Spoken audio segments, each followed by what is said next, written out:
What's up? It's Johanna with God is Glamorous, where we learn how to live our best lives through Jesus Christ. And today, we're going to be talking all about spiritual warfare and how we're able to overcome opposition. So there is no question that whenever you are pursuing something great or undergoing a project that will benefit hundreds, thousands, if not millions of people, you are going to face opposition. So it's really important to understand how you're able to push back opposition, because if you don't, you may risk quitting or abandoning your project, and we don't want this to happen. So again, as an entrepreneur, you are going to face challenges.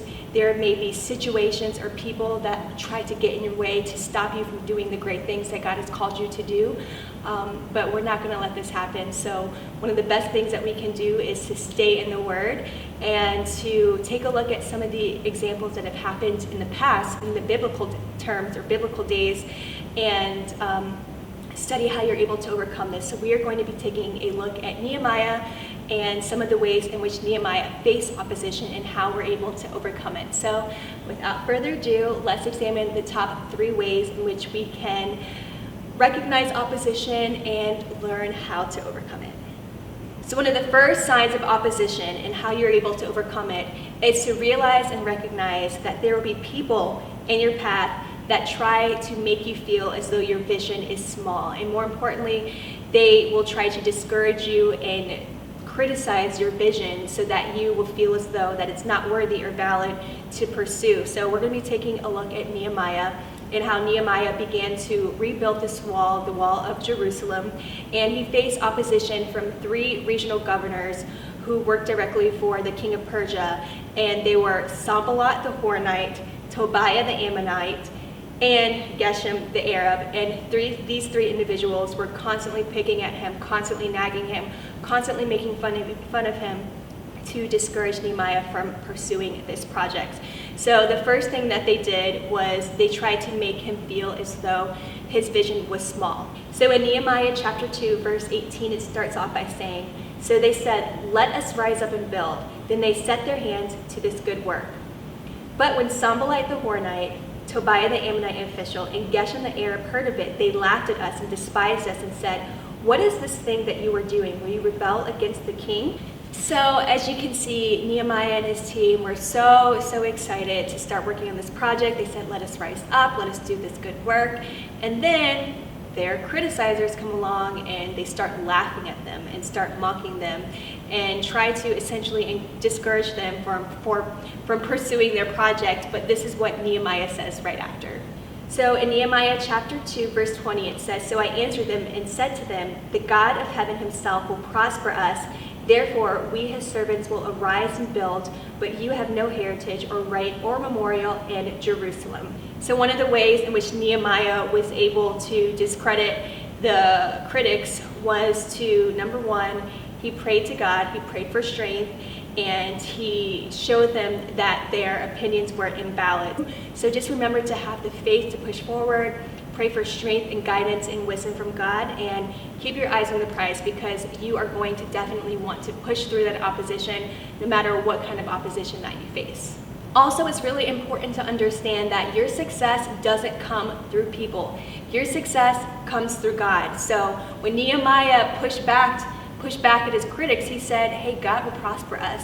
So you can say whatever you want to say, but our success doesn't come from you. Our success doesn't come from people. Our success comes from God. So whenever you are facing any opposition or anything from your critics, understand that nothing that they can say will ever allow you to become unsuccessful. Your success and everything that you are wanting to achieve is at the hands of God. So always make sure that you remember that.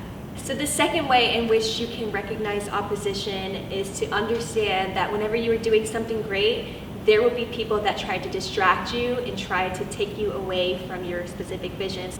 So Nehemiah actually experienced this, and there were times in which the 3 regional governors tried to distract him from his specific project, and they tried to take his valuable time and place it somewhere else. But Nehemiah knew that time was of the essence, and that whenever you are pursuing a specific project, you are going to want to make sure that you place your specific time in areas that are only going to be beneficial to that specific project, and understand that time is of the essence, and sometimes you have to say no to certain things. So this is what happened. So in Nehemiah chapter 6, verses 1 through 2, it says, "Now it happened when Sanballat, Tobiah, Geshem the Arab, and the rest of our enemies heard that I had rebuilt the wall and that there were no breaks left in it, though at the time I had not hung the doors and the gates, that Sanballat and Geshem sent to me, saying, 'Come, let us meet together among the villages in the plain of Ono.' But they thought to do me harm." So as you can see, all the people who are opposing Nehemiah and the project, they actually want to take him away from the project and get him alone in a secluded place. But Nehemiah says no, and this is exactly what he says. So in the next verse, Nehemiah chapter 6, verse 3, he says, "So I sent messengers to them, saying, 'I am doing a great work so that I cannot come down. Why should the work cease while I leave it and go down to you?'" So Nehemiah knows that his time is extremely valuable, and he says, "I am doing a great work. Why should I stop working to come down to you?" And this is exactly what you should do as an entrepreneur or someone that is pursuing a great project. You have to realize that your time is valuable. Time is of the essence, and if there are people who are trying to get your time, you have to have the ability to discern whether or not those people actually deserve your time. So that is one of the ways in which you are able to recognize opposition or spiritual warfare and push past it, is to realize that there are going to be times that there are going to be certain moments of confusion or certain times in which people try to take you away from your specific project. So that's one of the ways in which you are able to recognize that and push past that. All right, and the third and final way in which you're able to recognize opposition in spiritual warfare and push past it is to understand that whenever you are doing something great, you will most likely experience people trying to constantly pick at you. So just as we mentioned before, Sanballat, Tobiah, and Geshem, and the rest of the officials were trying to get Nehemiah away from his specific project, and Nehemiah says, "No, I'm doing a great work. I can't come and meet you." And they actually sent this message to Nehemiah 4 times. It says it in scripture. They sent that message 4 times, and ultimately Nehemiah kept pushing back that same message. So whenever you're experiencing any type of opposition or spiritual warfare, or experiencing anything with critics, understand that chances are they may come and try to pick at you multiple times. So it says in Nehemiah chapter 6, verses 4 through 5, "But they sent me this message 4 times, and I answered them in the same manner. Then Sanballat sent his servant to me as before, the 5th time, with an open letter in his hand." So not only did they pick on Nehemiah 4 times, they sent a letter a 5th time, and this time this letter was a rumor that they created about Nehemiah. So chances are you may have someone picking on you or picking at you, and you may even have people that try to lie on you. So this is how you're able to handle that. So they sent him a letter, and in Nehemiah chapter 6, verses 6 through 7, this is what it says. "And it was written, 'It is reported among the nations, and Geshem says that you and the Jews plan to rebel. Therefore, according to these rumors, you are rebuilding the wall, that you may be their king. And you have also appointed prophets to proclaim concerning you at Jerusalem, saying, there is a king in Judah. Now these matters will be reported to the king, so therefore come and let us consult together.'" So not only were they constantly picking at him, they sent this message to him 4 times, and on the 5th time, they tried to create slander. They tried to create a rumor, and they tried to lie on him, saying that the only reason why he was rebuilding this wall was so that he can become king. And they tried to scare him into stopping this project to come down and meet them. But Nehemiah completely refused, and he was able to push back this opposition and all the slander and all the lies about him by praying to God. So this is what Nehemiah does. So in Nehemiah chapter 6, verses 8 through 9, it says, "Then I sent to him, saying, no such things as you say are being done, but you invent them in your own heart. For they all were trying to make us afraid, saying, their hands will be weakened in the work, and it will not be done. Now therefore, O God, strengthen my hands." So as you can see, number 1, Nehemiah shot down that rumor. He said, you invent these things in your own heart. Number 2, he prayed to God. And number 3, he asked God to strengthen him, because when people are trying to create false things against you and make you afraid and try to prevent you from pursuing something great, it's going to be hard and it's very easy to become discouraged. So make sure that you are constantly praying, constantly asking God for wisdom and direction. And that is ultimately one of the best ways in which you're able to push past that opposition and ultimately be able to pursue that project. So ultimately, those are the top 3 ways in which you are able to recognize opposition and push past spiritual warfare. And just understand that whenever you are doing something great, you are going to face opposition. You are going to have haters, you are going to have critics.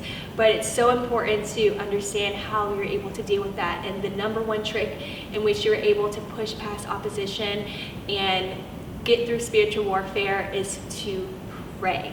So there's no question that throughout the Bible there has been so many examples of spiritual warfare. Number 1, Jesus was the ultimate example of how he was able to deal with spiritual warfare and his critics and his haters from the Pharisees. Also Moses faced opposition not only from Pharaoh but within his own people. And Moses was able to push past that as well by praying and seeking guidance from God. Also, let's take a look at Noah. When Noah was building the ark, people made fun of him. People laughed at him. People tried to make him feel crazy or stupid that his vision or his idea wasn't going to work. And you also are going to face opposition whenever God has placed an incredible vision on your heart. So one of the best ways in which you're able to overcome opposition and really just push past the critics is to just pray and ask God for strength and wisdom. So I hope this was able to motivate and inspire you. And before I go, I want to leave you with this final verse. So in Ephesians 6:12, it says, "For we wrestle not against flesh and blood, but against principalities, against powers, against the rulers of the darkness of this world, against spiritual wickedness in high places." So understand that spiritual warfare is a real thing, and it's not that we wrestle against flesh and blood, but we actually wrestle against the spiritual realm. So one of the best ways, the best plans of attack is to keep pushing forward and pray. Prayer is literally the best way to get through any kind of opposition that you may be facing. So I love you guys. I'm so happy that you are doing something great. I'm so excited and I can't wait to hear about the incredible things that God has put on your heart that you are hoping to achieve. And I want to hear about them. Make sure that you leave them in the comments so that I can see all the great things that you're doing and so that I can leave you a bit of motivation and encouragement to keep going. So thanks so much for watching. And if you are an entrepreneur and you want to learn how to turn your passion into profit or business, make sure to click that link below and download my free interactive ebook. It's called Passion to Profit.